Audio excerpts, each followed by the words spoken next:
Hi hello friends, welcome to my YouTube channel. ಇವತ್ತು ನವರಾತ್ರಿಯ 7ನೇ ದಿನ ಹೇಗೆ ಆಚರಿಸಿದ್ವಿ ಅಂದರೆ, ಸಂಜೆ ಸ್ನಾನದ ನಂತರ ಹೊಸ್ತಿಲು, ತುಳಸಿ ಮತ್ತು ಸ್ಟವ್ಗೆ ಪೂಜೆ ಮಾಡಿ ನೈವೇದ್ಯಕ್ಕೆ ತಯಾರಿ ಮಾಡ್ಕೊಳ್ತಾ ಇದ್ದೀನಿ. ಇವತ್ತು ಕಾಳರಾತ್ರಿ ದೇವಿಗೆ ಇಷ್ಟವಾದ ಬೆಲ್ಲವನ್ನು ಬಳಸಿ ಸಿಹಿ ಪೊಂಗಲ್ ಮತ್ತು ಗೋಲಿ ಬಜ್ಜಿಯನ್ನು ನೈವೇದ್ಯಕ್ಕೆ ರೆಡಿ ಮಾಡ್ಕೊಳ್ತಾ ಇದ್ದೀನಿ. ಕಾಳರಾತ್ರಿ ದೇವಿಗೆ ಪ್ರಿಯವಾದ ಕಡುನೀಲಿ ಬಣ್ಣದ ವಸ್ತ್ರವನ್ನು ಧರಿಸಿ ಪೂಜೆಯನ್ನು ಸಲ್ಲಿಸುತ್ತಿದ್ದೇನೆ.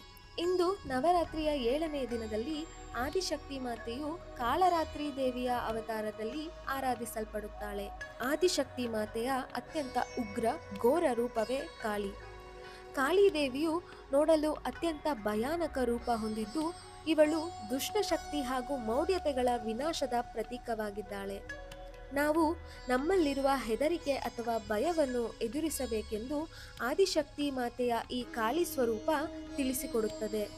ಕಾಳರಾತ್ರಿಯು ಸದಾ ತನ್ನ ಭಕ್ತರಿಗೆ ಮಂಗಳಕರ ಫಲಿತಾಂಶವನ್ನು ನೀಡುವುದರಿಂದ ಅವಳಿಗೆ ಶುಭಂಕರಿ ಎಂದು ಸಹ ಹೇಳುತ್ತಾರೆ.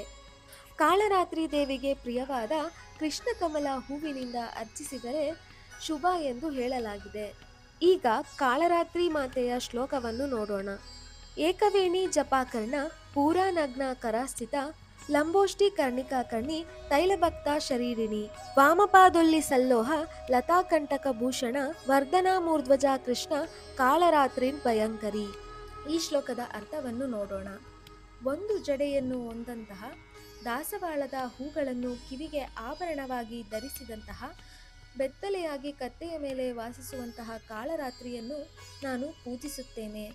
ತುಟಿಗಳು ದೊಡ್ಡದಾಗಿದ್ದು, ಕಿವಿಯೋಲೆಯನ್ನು ಧರಿಸಿದ್ದು, ದೇಹವು ಎಣ್ಣೆಯಿಂದ ಲೇಪಿತವಾಗಿರುವಂತಹ, ಎಡಪಾಡು ಹೊಳೆಯುತ್ತಿರುವಂತಹ ಲೋಹದಿಂದ ಮಾಡಿದ ಮುಳ್ಳಿನ ಬಳ್ಳಿಯ ಆಭರಣದಿಂದ ಅಲಂಕೃತಗೊಂಡಂತಹ ಹಾಗೂ ಸದಾ ಭಕ್ತರ ಸಮೃದ್ಧಿಯನ್ನು ಹೆಚ್ಚಿಸುವಂತಹ ಕಾಳರಾತ್ರಿಯನ್ನು ನಾನು ಆರಾಧಿಸುತ್ತೇನೆ ಎಂದರ್ಥ.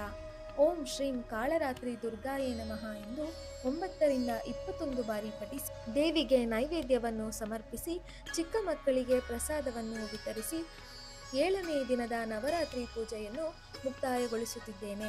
ಇದಾಗಿತ್ತು ಇವತ್ತಿನ ವ್ಲಾಗ್. ಸಂಪೂರ್ಣ ವಿಡಿಯೋವನ್ನು ವೀಕ್ಷಿಸಿದ್ದಕ್ಕಾಗಿ ಧನ್ಯವಾದಗಳು.